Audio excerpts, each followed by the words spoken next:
Hello, Carl here with Sustainability Theory News. We're over at insteading.com, and they have a great article on different types of chicken tractor plans. I have tried a lot of these links out. A couple of them are broken, but there are still some great images of what makes a good chicken tractor. Now, the wood cutout chicken tractor, you can just use some plywood to make the ends, and then some galvanized conduit is what I like to use for that, and hoop houses. It's durable, it doesn't corrode very easily, and it can be bent with a simple jig made out of 2x4s. And then there's more decorative hoop house style chicken tractors. This one looks like it has a type of wire fencing on top of it.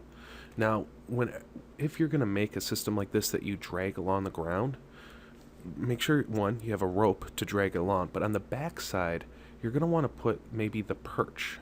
Now, birds, specifically chickens, when they sleep, they like to be as high above ground as possible. They like a good perch or a roost.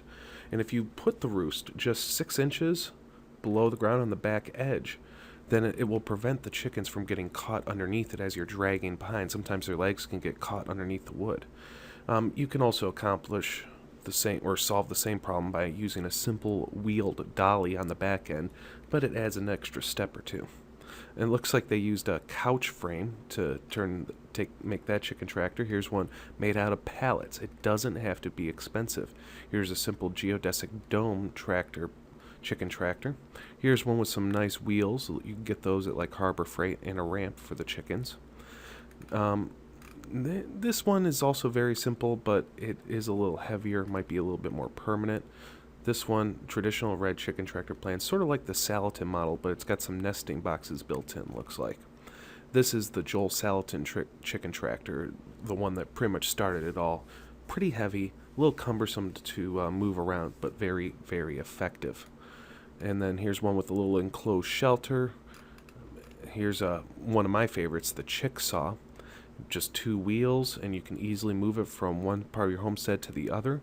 Now, this is better for free-range birds, obviously, but you could do what Richard Perkins does and use an electric netting around your chick saws.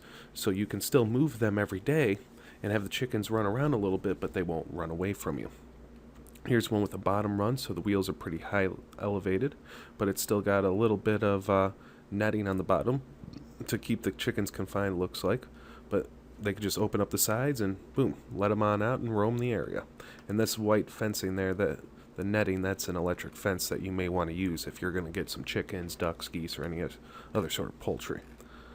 Now, PVC, you can use a lot of different materials for it. This guy, yeah, PVC and a tarp and some basic chicken wire netting. Not very expensive at all. And then the A-frame, a bit of heavy wood, but it looks nice. And the larger A-frame with some metal roofing on top. Reminds me of the Swedish Homestead chicken tractor, although that one has some pretty big wheels on it and holds a whole lot of chickens. I will be linking to this page in the description, and on this page you'll see all sorts of links for these plans. If you'd like to see more news headlines like this, subscribe to my channel. Have a great day.